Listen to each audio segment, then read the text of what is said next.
Starting off the video with a spin of the chair.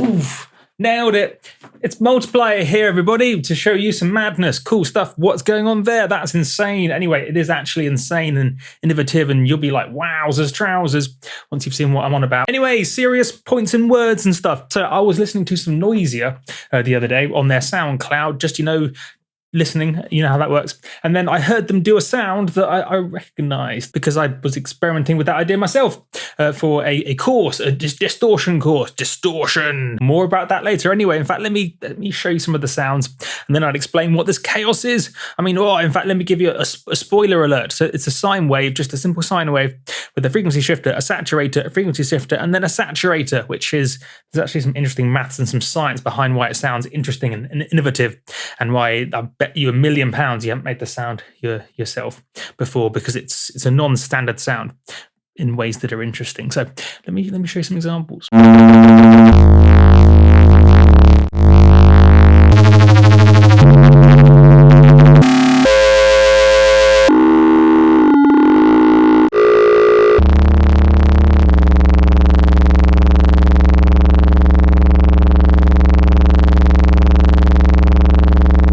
How does that come from a sine wave? That is outrageous. Actually, I know the answer. I'll tell you the answer right now. The magic is in the mathematics, but first let me convince you that it is in fact just a sine wave with a few bits of maths magic. So, a simple sine wave, in this case A0, approximately frequency 55-ish. It probably is actually 55, isn't it? 44, 22. It's 55, yes. My maths degree, putting it into practice, maybe I can now expense the entire thing. A0 is actually 55 hertz exactly, based on normal tuning. So 55 hertz, sine wave.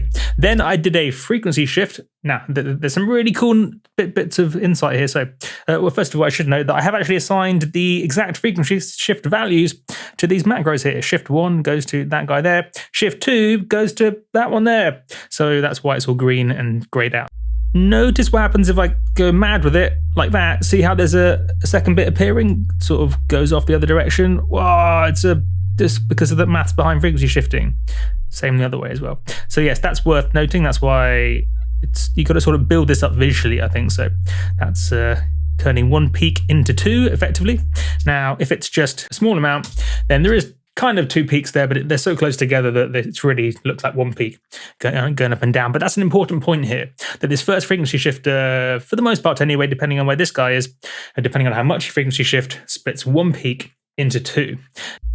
Cool. And then the saturation basically saturates, so adds in additional harmonics, multiples of the frequencies that are already there. So that takes what's there and then adds in more stuff. Cool.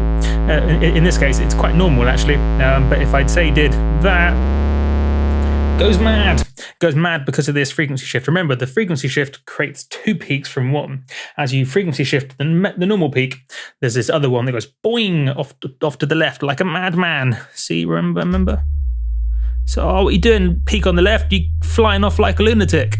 And then, of course, when you saturate, you add in multiples of anything that's already there. And so that can be fun. But in this case, it really just the first bit anyway, just sounds like a normal bit. And then the frequency shift to this one, that's when it goes properly mad. Whoa, now there's other stuff. Now remember, each of these peaks, because of the frequency shifter, sends another peak off to the left. In fact, you can kind of see that. You can kind of see that peak is flung off left from that one left from that one, and so on. And then when you then saturate all of it, a madness, totally bananas. It's again, madness. Now you're probably wondering, how does this, with some saturation, go into that? Well, it actually makes sense if you think about it visually. It doesn't really make sense if you don't think about it visually. So think about it visually. Multiply, you're jibber-jabbering a lot today. Focus. Right. So if you think about it visually, in fact, this is why it's actually quite a good example for the first one. So in fact, even just ignoring the first frequency shifter, look at what a saturator does. A saturator takes a thing, or a frequency, and then adds in multiples of that frequency. Boing! You can see these are all multiples of the frequency we had. See? Multiples. My name's Multiplier. That makes sense. So yes, that's an important concept. Memorize that, internalize it. Cool. So now if we have, so this is I suppose the important one for this sound, this frequency shifter here. So this frequency shifter, boing, adds in all these additional guys. So remember a frequency shifter, as you saw from the first bit, sort of like frequency shifts the main peak, but then sends this other one out left like a maniac. So you can see the frequency shift. This is the maniac, the crazy guy that's also been flung out, and this is the frequency shifted one. And that's happening for each of these peaks because this frequency shifter is acting on everything. So you might even be able to see, it's harder to see higher up obviously, but each of these peaks has this second peak flung out to the left, and it's actually moving, and that's because of the first one, but we'll come back to that in a sec. So it looks like a bunch of peaks, but it's actually a bunch of peaks plus these little additional guys that are just hanging out like, what are you doing there? This guy, oh, he's moving about, he's having a dance, having a little dance, that's what he's doing. And then the saturator therefore adds in multiples of everything that's already there. So multiples of the peaks that already exist, but importantly for this sound, the multiples of these cool little guys dancing around. So we'll call them little dancey guys. So the little dancey guys that have been flung out to the left, so guys like him, ooh, dancing about. You can kind of see them a little bit higher up, but not really. And this guy here, multiples of all of that creates this madness. Boing. Oh, that is insane. That is outrageous. And then to get that subtle movement, it's quite hard to visualize, but that's all because of this first super subtle frequency shift. It's so unusual. What is even it doing? It's not harmonic, but it's like weird stationary bass noise, but not bass noise, because it also sounds somewhat structured, but it's also like, what? It's mad, totally bananas. And of course, depending on where you set the frequency shifters up, you get all sorts of weird sounds, as you heard in the beginning. So you can sort of, oh, in fact, I can use the Ableton push for this, can't I?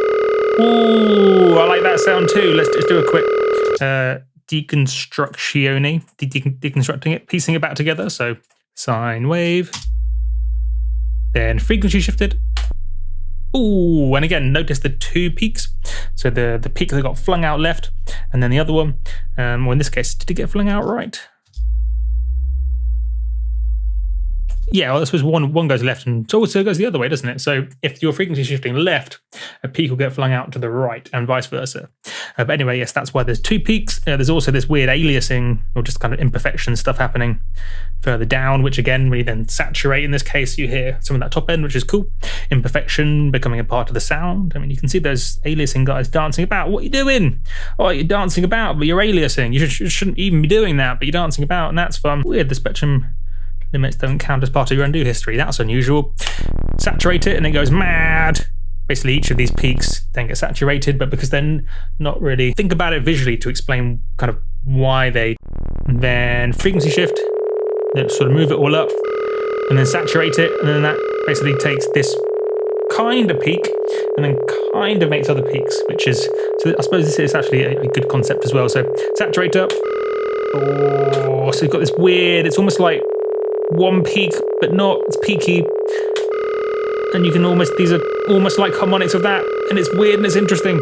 Oh, I find that awesome. Because you've got peaks, but it's making other peaks, and it's peaky. Ooh, a different kind of sound again.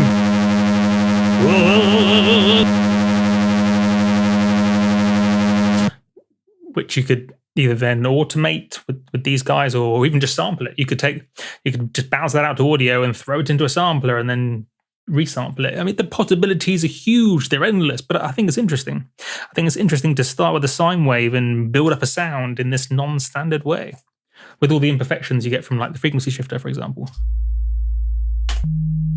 Oh, madness. There's some weird aliasing guys dancing about here. It's like whack-a-mole, whack. Whack, whack the whack-a-mole. That's what I see there. Saturator. Frequency shift that.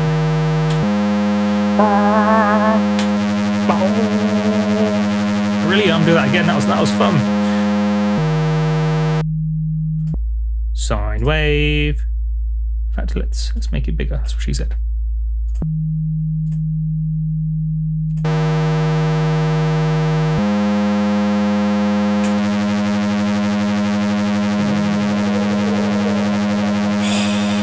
Brilliant. brilliant, absolutely fantastic. Yes. So yes, I was. This is what I should have probably mentioned further towards the beginning of the video as well. If you'd like to learn this in a more structured way and using concise words and not making jokes and stuff every 3 or 4 seconds, then I did a course on distortion for Groove 3. Just groove and then the number 3. If you go onto the internet, Google, type in groove and then the number 3, and then type in distortion. You'll see my course where I basically lay out serious time now. It's basically where I lay out from beginning to end exactly what distortion is and how to apply it.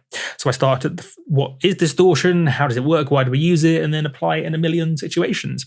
So if you want to learn about distortion, if a lot of this didn't make sense, my jibber jabberness of saying buttons and maniacs flying out left and right and stuff, if that was a bit like, whoa. In other words, to learn in a more structured, concise way, I did a course on distortion, which you should check out, where I explain how all this works, what harmonics are, what they mean as well. So not even just what they mean mathematically, but what they mean creatively and in the context of music, what they mean and how to work with them, and pre-filtering, post-filtering, tricks like this you see here, as well as everything you need to know about distortion. The next video shall include more concise words laid out in a sequence that's understandable, structured, knowledge, information sort of presented in a style conducive to learning. That will be in the next video. This video has been Buttons, Noises, fun and inspiration, and maybe something to get your ideas flowing like a river. The idea river for music and distortion and cool noises and Noisia on the SoundCloud frequency saturation. That's mumbled up the word that said the mumbled up the words. Just pure chaos. It's just what even anarchy, chaos theory. What's going on? Nobody knows. It's a mystery. Multiplier, flippity catchphrases, bingo bango, bongos, Bananarama. That was from last week's video. Catch you guys in the flippity flip. This video is sponsored by me, my website. As you can see here, I have a whole range of things available, from serum presets through to serum tools, samples, and a whole bunch of other stuff. Do check it out. Link below, multiplier.music.com, and/or subscribe. Thanks for watching.